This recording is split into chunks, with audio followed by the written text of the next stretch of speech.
guys, I'm here with Shawn, but we'll wait for a couple of you guys to pop on. It is 12. We are getting closer and closer and launching these every time right at noon, so that way if you're on a lunch break or you are just hanging around, you can jump on.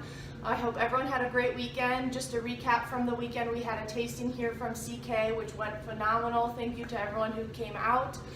We hope you got a lot of yummy food in your belly and got some headway on your planning process. But we won't wait any longer. This is Shawn from Jellyfish Productions. Hello. And I wasn't going to tell you I was going to say this, but I'm going to say it. It's Okay. nothing bad. Good.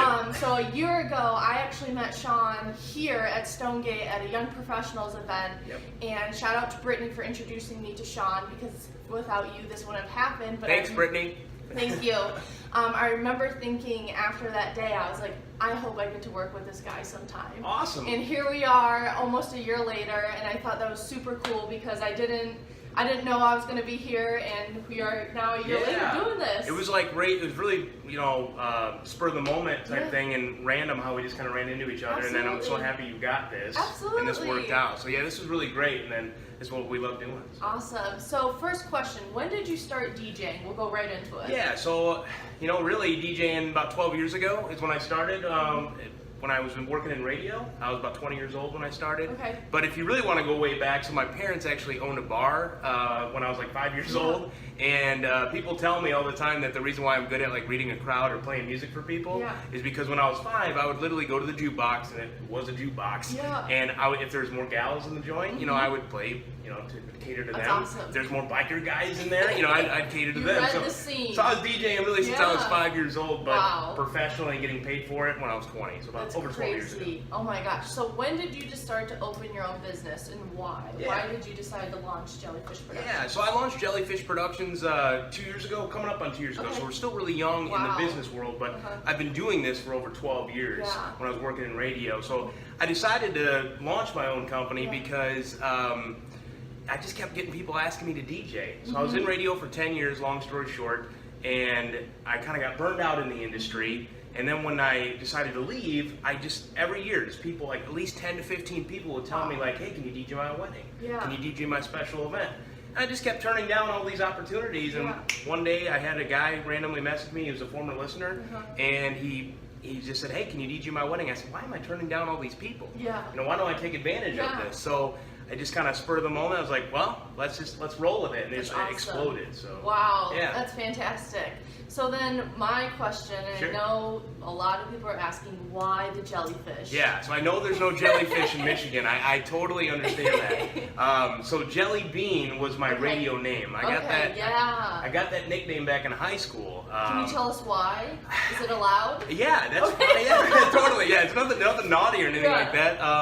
So I got JellieBean. I think this wrestler was trying to make fun of me. He said I looked like a red jelly bean. I don't know why, but he said I looked like a red jelly bean. Oh my god. Whatever. I was a freshman in high school. That's the first thing he thought of? I guess so. I was in gym class. Thank you for making this happen. Right. Whoever you are. His name's Adam. Okay, Adam. Thank you, Adam. Yep. And he doesn't get any rights or anything like that, so he doesn't deserve it. I'm just kidding, Adam. That's hysterical. But yeah, so he gave me the nickname, and then it took off. I think he was trying to poke fun, right? Yeah. But all these gals, like girls down the hallway, hey JellieBean, and they would just shout my name everywhere. I'd be like walking the gym and JellieBean. Wow. So when I got into radio, they asked me if I had a nickname. And I said, well, everybody calls me JellieBean. They started laughing, of course, and then they said, well, no one's been JellieBean on the radio, so let's do that. So we did, and so that's the jelly part of jellyfish. And that's why it's spelled Jellie as well, because of like copyright, Facebook.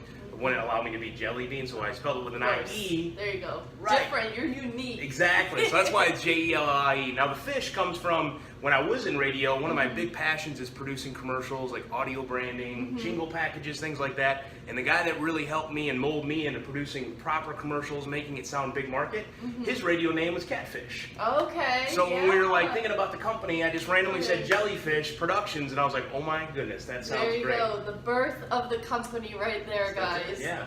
So we learned your background. So what are some key things to consider when you're booking a DJ? Yeah, make sure they have like kind of a little bit of a history of music knowledge. Make sure they just don't have a couple cool speakers and that they've done it a couple times here or there. You want to make sure someone knows music, knows all genres as well, and is okay with speaking in public too. Yeah, I think that's a huge plus. I'm glad you said that. Yeah, there's a lot of guys who are just kind of timid behind the microphone, or they're obsessed with the microphone, and they're thinking that they're more important than the music or the actual big day. So just kind of keep those little things in mind. Absolutely. And so, I think in a common scenario, and those that may be watching who are deciding on booking a DJ, so we all know that friend, the uncle friend, whoever you want to call it. Billy Bob's always cousin. say, exactly, we have a friend that is going to do it. And to that we say, what do you consider on those scenarios? Or how do you tell a couple,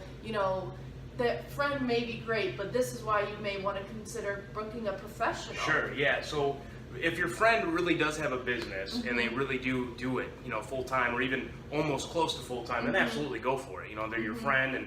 But another thing is too, if they're your friend, you probably want them to be a part of your day. You want them to have fun. Let the professional be working. Let your friends have fun with you. Right. So that's really number one. Number two, again, we kind of go back to, is your friend only doing like graduation parties, or is they just doing like backyard bashes? Have they done weddings before? And if they have, what was it like? Don't be afraid to ask your friend these questions, or your friends of a friend's cousin's friend, because that's what ends up happening. Like, oh, we just know somebody. Yeah. It's your big day. It's the entertainment. You want to make sure that everything's on point. If something does go a little haywire, you don't really want to worry about it. That's the job of the caterers, the venue, the DJ, photographer, videographers, all coming together to make it smooth. Right. And I will say to that too, is as on a wedding professional side, as a DJ, you guys are a key part to a wedding. Definitely. I mean, really, you guys create the vibe and the mood, and you have a talent and know how to get people up and moving when it's like maybe nobody's getting up and dancing. Right, yeah. And it's a big part. You got to have the enthusiasm. You got to maybe kind of encourage everybody to get out there and also play the right music. Have those consultations, have the meetings with your couple, see what they like. Maybe you can have a little bit of a cheat sheet, so you know what they want. And then also read the crowd, read what the recognizable music always wins. Do you have any tips for couples right now considering a DJ as far as things they should consider or look at, or how they pick a DJ that's right for them? Because you guys have a style just as much as a photographer or a wedding venue. I mean, you guys have your own style too. Absolutely, and that's a good point, because a lot of the times, we might not be a perfect fit. You might have a totally different vision or vibe that you want, and that's okay. We want to make sure that we're a great fit for you guys. Absolutely. And so I would say, when you're kind of like looking at the professional DJs or DJs in general, don't be afraid to call them. I mean, we're in a day and age right now where everybody's just messaging each other, which is fine. Get the initial reaction. Call them. They could be really terrible on the phone. Right. And that could be like, well, they could be terrible behind the microphone. Yeah, that's a great point. Call them. Make sure that they've done this before. It's not just their website looks cool. Their social media is on point. Make sure that they really round out the full package with their company. Awesome. And then another thing too that just came up to my mind, there's different types of DJs. Yeah. I mean, you have the DJs that just go and play a playlist, but also kind of do what we just talked about, is entertaining the crowd. Can you tell our viewers a little bit about that, the difference between those kinds of services? It's kind of like, so you can have a guy, and sometimes people want that too. Sometimes, we've done a couple weddings where the bride's like, hey, can you please just stick to my playlist? We'll have that on occasion, so we can do that. We don't really recommend it, because it's our kind of job to read the crowd, because whatever is, you think might happen, might not happen. But I would say, the difference would be like the guys who are scared to talk or scared to kind of like liven up the crowd. Those are the guys who they're kind of like make a pre-mixed playlist already, and they're just gonna hit play, and that's really a recipe for disaster, unfortunately. So so that's basically what I would say. And then as far as you specifically, so what is Jellyfish Productions offering this season, or what are their typical offers during a wedding season? So I mean, it's pretty reminiscent to what we ran, last season, because we're still pretty young in the business, but we have several packages to choose from. Special offers, I would say, wouldn't even really necessarily consider wedding specials, because our specials kind of run fall and winter, which is a great advantage to take of if you're getting married October through March. Take advantage of our discounts with that. So I would say that, because you can save up to $300, and especially if you're getting married in Stonegate, there's special offers as well. Woohoo! Keep that in mind, guys. Yeah, exactly. And then you guys do not just weddings. You guys, I saw you at prom this past weekend, a couple other events. So could you explain to them a little bit outside of the wedding industry what you guys do? So really any kind of special event, party, party organization that you're running, I mean, heck, even if your corporate event needs, some speakers and wireless microphones for a big presentation, we can provide that for you. Wow, that's awesome. So anything from a big extravagant wedding to a small, little party, we can provide for. We did a birthday party last February. Yeah. There was about, maybe 30 women. They rocked it. Oh my gosh, that's awesome. It was so fun. So it was really, and I thought to myself, I'm like, this is so fun. Just 30 people, but it didn't matter. It was a great party, and then we've done weddings up to 700 people. So, awesome. Yeah. And then 2 more questions. So what's your favorite part about here? What's your favorite part of DJing about Stonegate? Accommodating. Okay. You have the outdoor and the indoor. Awesome. And there's a lot of places that you don't have that, and everything is just so outdoors now, which is awesome. But just in case Mother Nature doesn't cooperate, you have the option to move things inside. Yeah. And the classic elegance to this place is just stunning. Literally is breathtaking. Oh, yay, thank you.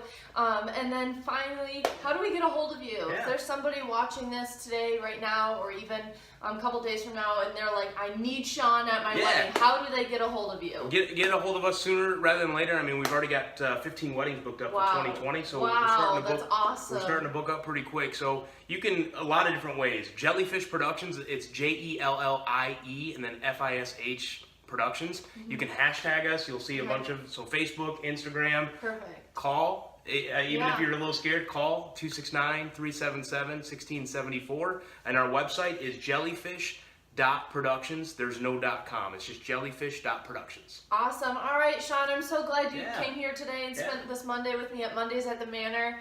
And I hope you guys enjoy this because this was a really good resource to use. We will be back not next week, but the week after. We're going to start breaking these up every 2 weeks. That way you guys can actually jump on and start asking questions. And also we can provide you guys with awesome content to help you plan your wedding. But anything other than that? No, that'd be it. Any last words? No, I pretty much be it. If you're getting married here, it's a fantastic choice. You can't go wrong working with them. They're outstanding to work with. And, give us a call and book us sooner rather than later. Awesome. All right, you guys have a fantastic week, and thank you for joining us again at Mondays at the Manor, and we will see you in a couple weeks. All right, bye-bye. See ya.